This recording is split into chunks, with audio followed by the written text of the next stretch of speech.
Hello friends, welcome back to my channel. இன்றைக்கி vlog வந்து நான் ஈவினிங் இருந்து ஸ்டார்ட் பண்ணுறேன். ஸோ க்ரீன்ஸ் எல்லாம் வாங்கிட்டு வந்திருந்தேன். ஸோ அதெல்லாம் க்ளீன் பண்ணி பாக்ஸஸில் ஸ்டோர் பண்ணி வைக்கலான்னு சொல்லிட்டு எல்லாம் வச்சிட்ருக்கேன். இப்போ பட்டாணி உரிச்சு போட்டுட்ருக்கேன். ஸோ இந்த பட்டாணி உரிச்சு முடிச்சுட்டு நான் காட்டுறேன்.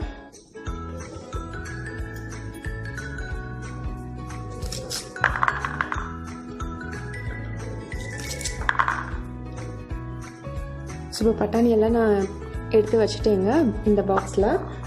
ஸோ பட்டாணி ஆயிடுச்சு. இப்போது இந்த கீரையெல்லாம் எப்படி ஸ்டோர் பண்ணுறதுன்னு நான் சொல்லிடுறேன். கீரையில் வந்து ஆக்சுவலி மாய்ஸ்சர் நிறைய இருக்கும். ஸோ அதுக்கு வந்து நம்ம என்ன பண்ணணும்னா, ஒரு ஏர்டைட் கண்டெய்னரில் கீழே வந்துட்டு ஒரு டிஷ்யூ பேப்பர் போட்டுக்கோங்க. இப்போ நான் கறி லீஃப் ஸ்டோர் பண்ணுறேன். இது கழுவி க்ளீன் பண்ணி வச்சதுதாங்க.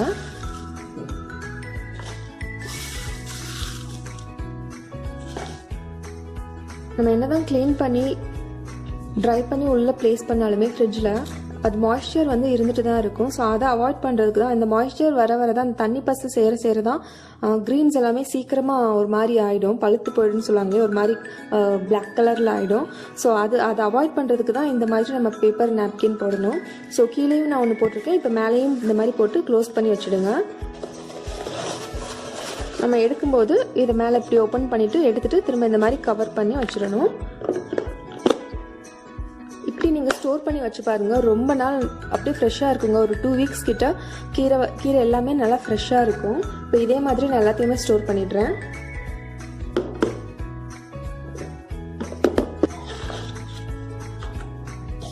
இப்போ கொத்தமல்லி வச்சுக்கிறேன்.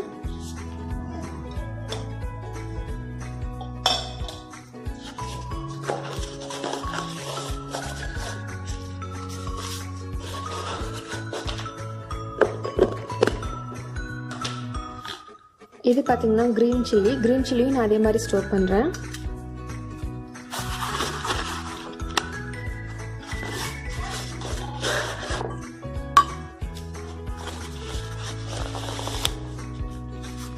நம்ம எப்பயுமே மார்க்கெட்லேருந்து வாங்கிட்டு வந்துட்டு அப்படியே டேரெக்டாக ஃப்ரிட்ஜில் வச்சுடுவோம் கவரோட சேர்த்து.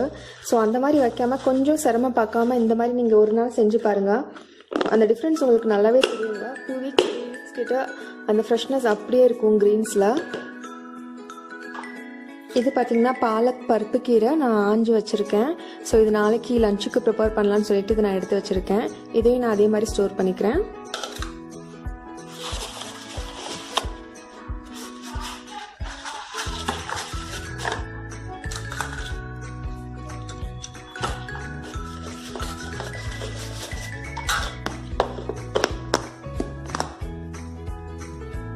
இது ஸ்ப்ரிங் ஆனியன்ஸுங்க. இதையுமே நான் நல்லா க்ளீன் பண்ணிவிட்டு குட்டி குட்டியாக கட் பண்ணி வச்சுருக்கேன். இதையும் அதே மாதிரி ஸ்டோர் பண்ணிக்கோங்க.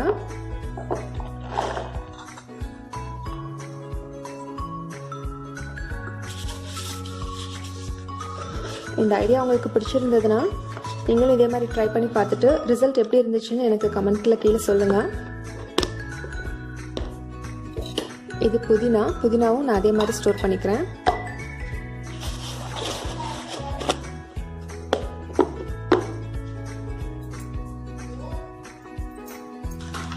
லெமனை வந்து டைரெக்டாக இந்த மாதிரி ஒரு கண்டெய்னரில் ஸ்டோர் பண்ணி வச்சுக்கலாம். லெமன் எதுவும் ஆகாது.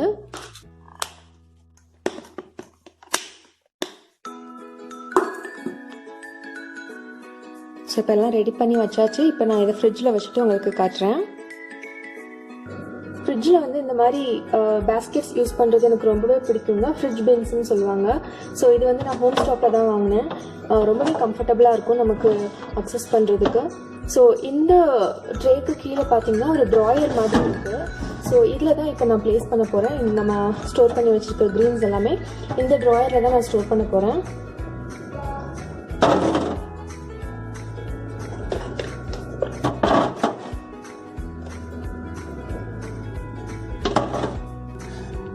இப்போ பாருங்கள், நான் எல்லாமே ப்ளேஸ் பண்ணிட்டேன்.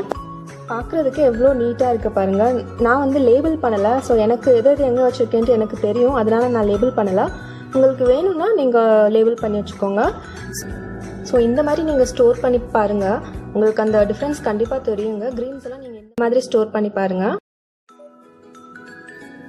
ஸோ வெஜ்ஜீஸ் அதுக்கப்புறம் க்ரீன்ஸ் எல்லாம் ஃப்ரிட்ஜில் எடுத்து வச்சு முடிச்சிட்டேன். இப்போது டின்னருக்கு வந்துட்டு சென்னா மசாலா பண்ண போகிறேன் பூரி கூட. ஸோ அதுக்கு வந்துட்டு ஒரு 10 hours முன்னையே நீங்கள் வந்துட்டு சுண்டலை வந்து ஊற போட்டுறணும் தண்ணியில். ஸோ ஊற போட்டு வச்சுருக்கேன், ரெடியாக இருக்குது. இப்போ இதை நம்ம குக்கரில் விசில் வச்சு எடுத்துடலாம்.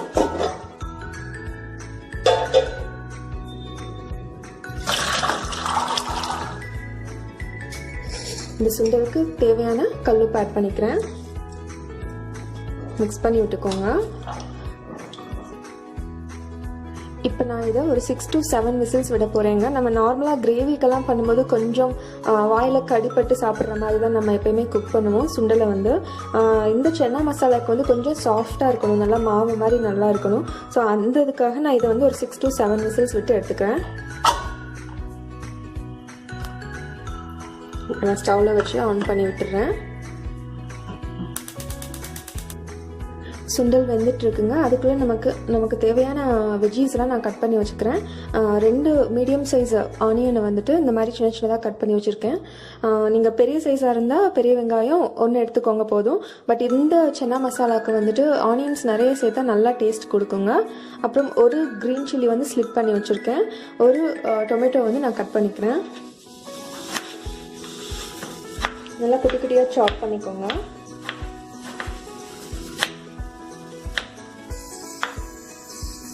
இப்போ வெஜிடபிள்ஸ் எல்லாம் கட் பண்ணி வச்சுட்டேன்.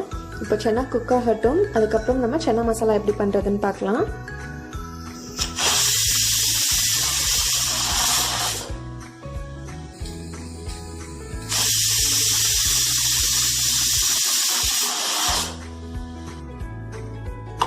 இப்போ நம்ம சுண்டல் சூப்பராக குக் ஆகிடுச்சுங்க. ப்ரெஷர் எல்லாம் இறங்கிடுச்சு. இப்போ நான் அதை ஓப்பன் பண்ணுறேன். பாருங்கள், நல்லா சாஃப்டாக இருக்குது. நல்லா சாஃப்டாகிடுச்சு. இந்த மாதிரி குக் ஆகணுங்க. இப்போ நம்ம கிரேவி பண்ண ஆரம்பிச்சிடலாம். சுண்டல் நல்லா குக் ஆகிடுச்சுங்க. இப்போ சென்னா மசாலாவுக்கு ஒரு கடாய் வச்சுருக்கேன். இதில் ஒரு 1 tablespoon அளவு ஆயில் ஆட் பண்ணிக்கோங்க. ஆயில் நல்லா சூடானதும் சீரகம் ஆட் பண்ணிக்கோங்க. ஒரு டீஸ்பூன் அளவு. சீரகம் நல்லா பொரிஞ்சதும் பட்டை ஒரு துண்டு ஆட் பண்ணிக்கோங்க.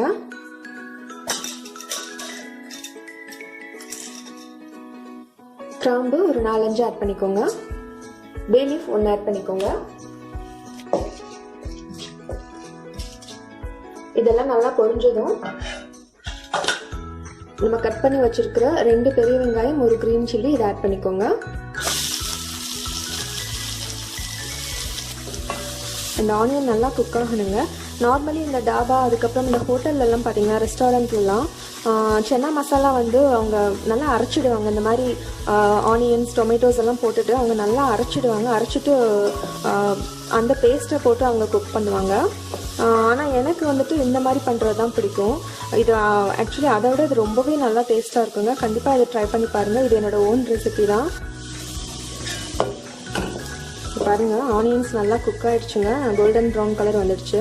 ஸோ இந்த ஸ்டேஜில் நான் 1 டீஸ்பூன் அளவு ஜிஞ்சர் கார்லிக் பேஸ்ட் ஆட் பண்ணிக்கிறேன்.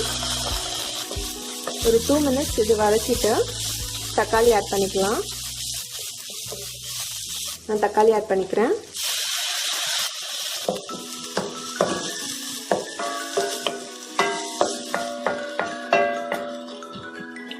இந்த தக்காளி நல்லா சாஃப்ட் ஆகட்டுங்க. அது வரைக்கும் நம்ம லிட் போட்டு க்ளோஸ் பண்ணி வைக்கலாம்.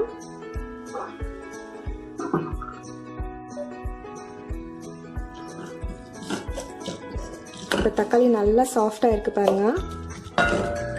இப்படி மசிச்சா ஈஸியாக மசிஞ்சிடுது. நல்லா சாஃப்ட் ஆகிடுச்சு. ஸோ இந்த ஸ்டேஜில் நம்ம மசாலா ஐட்டம்ஸ் எல்லாம் ஆட் பண்ணிடலாம். சில்லி பவுடர் ஆட் பண்ணிக்கிறேன். உங்களுக்கு காரம் எவ்வளோ வேணுமோ அவ்வளோ ஆட் பண்ணிக்கோங்க. நான் ஒரு 1.5 டீஸ்பூன் அளவு ஆட் பண்ணிக்கிறேன். ஆல்ரெடி நம்ம க்ரீன் சில்லி வேறு ஆட் பண்ணியிருக்கோம். ஸோ பார்த்து ஆட் பண்ணிக்கோங்க. அப்புறம் மல்லித்தூள் ஒரு 2 டீஸ்பூன் அளவு ஆட் பண்ணிக்கோங்க. நான் வந்து இன்றைக்கி கரம் மசாலா ஆட் பண்ண போகிறது இல்லைங்க. நம்ம ஆல்ரெடி தாளிக்கிறதுக்கு பட்டை லவங்கம் எல்லாம் சேர்த்துருக்கோம் இல்லையா. ஸோ கரம் மசாலா தேவையில்லை, அது ஆப்ஷனல். உங்களுக்கு வேணும்னா அந்த ஃப்ளேவர் இன்னும் பிடிக்கும்னா நீங்கள் எக்ஸ்ட்ரா கரம் மசாலா ஆட் பண்ணிக்கோங்க. நார்மலி இந்த கடையில் கிடைக்கிது நமக்கு ரெடிமேட் சென்னா மிக்ஸ் வந்துட்டு அதை விட இது ரொம்பவே நல்லா இருக்குங்க. இந்த மசாலா நம்ம வீட்டில் அரைக்கிற மசாலா வச்சு நீங்கள் செஞ்சு பாருங்கள், ரொம்ப டேஸ்ட்டாக ரொம்ப எம்மியாக இருக்கும். ஸோ நெக்ஸ்ட் வந்து நான் ஜீரா பவுடர் ஆட் பண்ணிக்கிறேன், கொஞ்சமாக ஒரு 1/2 டீஸ்பூன் அளவு. இது வீட்லேயே நான் ரோஸ்ட் பண்ணி செஞ்சு வச்சுருக்கிறது. மஞ்சள் பொடி ஆட் பண்ணிக்கோங்க. இதெல்லாம் நல்லா மிக்ஸ் பண்ணிக்கோங்க.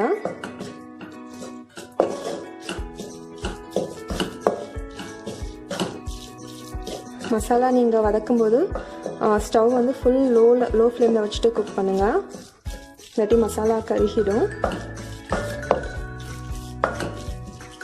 இப்போ கொஞ்சமாக நான் தண்ணி ஆட் பண்ணிக்கிறேன், ஒரு ஃபியூ ட்ராப்ஸ் அளவு ஆட் பண்ணிக்கிறேன்.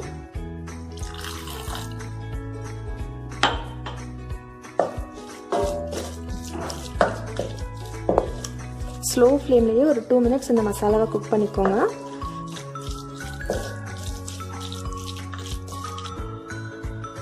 இப்போ ஒரு 2 மினிட்ஸ் ஆயிருக்கு.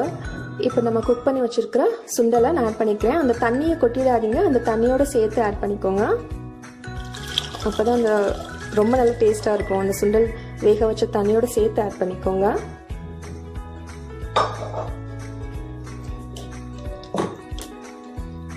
இதை நல்லா மிக்ஸ் பண்ணிக்கோங்க. நம்ம ஆல்ரெடி சுண்டலை வேக வைக்கும்போது அதில் கல்லுப்பு ஆட் பண்ணியிருக்கேன். ஸோ சால்ட் வந்து நீங்கள் பார்த்துட்டு ஆட் பண்ணிக்கோங்க. ஸோ அந்த வேக வச்ச தண்ணியை தான் நம்ம ஆட் பண்ணியிருக்கோம். ஸோ சால்ட் அதுலேயே இருக்கும், பார்த்துட்டு நம்ம சால்ட் ஆட் பண்ணிக்கலாம். இப்போ அதை நல்லா மிக்ஸ் பண்ணிட்டேன். இந்த லிட் போட்டு க்ளோஸ் பண்ணி வச்சிடலாம். இந்த தண்ணியெல்லாம் நல்லா சுருண்டு வரும்போது நம்ம ஸ்டவ் ஆஃப் பண்ணிடலாம். நல்லா கெட்டியாக வரணும் சன்னா மசாலா.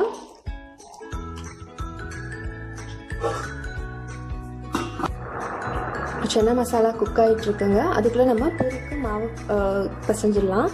ஸோ மாவு எடுத்துட்டேன், கோதுமை மாவு எடுத்துருக்கேன். இது கூட இந்த பூரி மாவுக்கு தேவையான உப்பு ஆட் பண்ணிக்கிறேன்.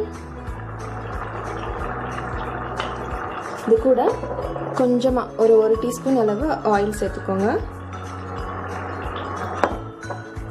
இப்போ இதை நல்லா நம்ம தண்ணி சேர்த்து மிக்ஸ் பண்ணிக்கலாம்.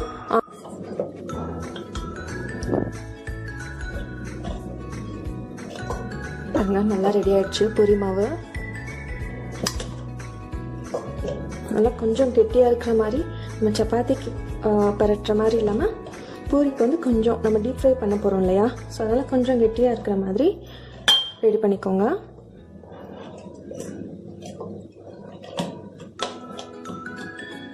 மாவு ரெடி ஆயிடுச்சுங்க. இப்போ கிரேவி என்ன ஸ்டேஜில் இருக்குன்னு பார்க்கலாம்.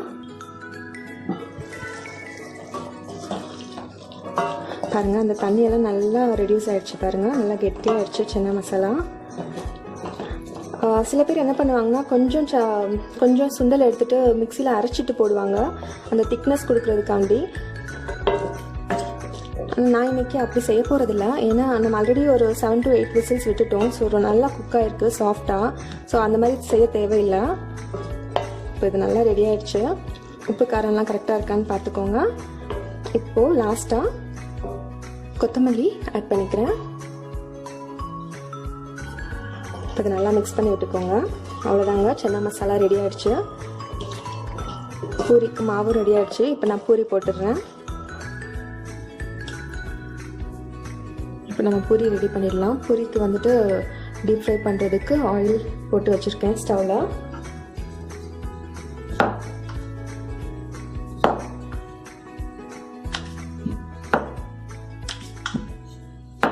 இன்றைக்கி வந்து நான் குட்டீஸ்க்கு சமோசா பூரி பண்ண போகிறேங்க. சமோசா பூரினா என்ன, வேறு ஒன்றும் இல்லை. இந்த மாதிரி நீங்கள் நல்லா தட்டிட்டு இந்த மாதிரி க்ராஸாக கட் பண்ணிக்கோங்க.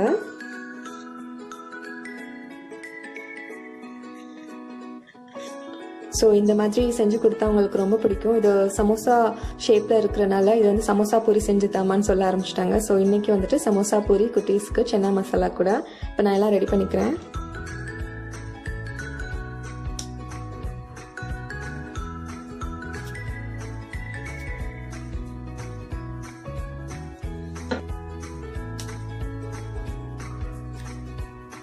பூரிக்கெல்லாம் நான் ரோல் பண்ணி வச்சுட்டேன். இப்போ நம்ம பூரி போட்டுடலாம்.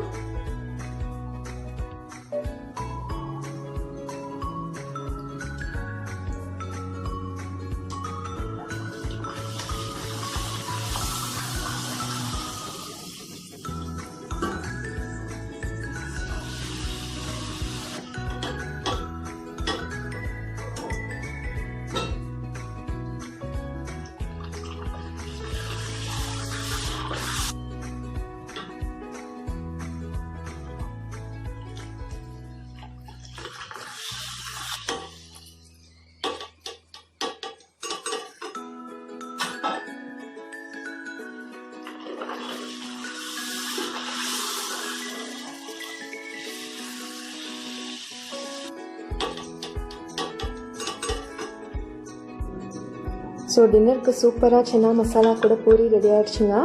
நீங்கள் சர்வ் பண்ணும்போது கொஞ்சமாக லெமன் ஆட் பண்ணி டேஸ்ட் பண்ணி பாருங்கள், ரொம்ப நல்லாயிருக்கும். இது ஆப்ஷனல் தான், லெமன் வேணும்னா நீங்கள் சேர்த்துக்கலாம். ஸோ லெமன் மேலே லைட்டாக நீங்கள் ஜூஸ் பண்ணி விட்டுட்டிங்கன்னா ரொம்ப நல்லாயிருக்கும் டேஸ்ட்டாக. ஸோ இன்றைக்கி vlog-ஐ நான் இந்த டின்னரோட முடிச்சுக்கிறேங்க. இந்த வீடியோ உங்களுக்கு பிடிச்சிருந்தா மறக்காமல் லைக் பண்ணுங்கள், ஷேர் பண்ணுங்கள் ஃப்ரெண்ட்ஸ். நெக்ஸ்ட் வீடியோவில் பார்க்குற வரைக்கும் பை ஃப்ரெண்ட்ஸ், see you.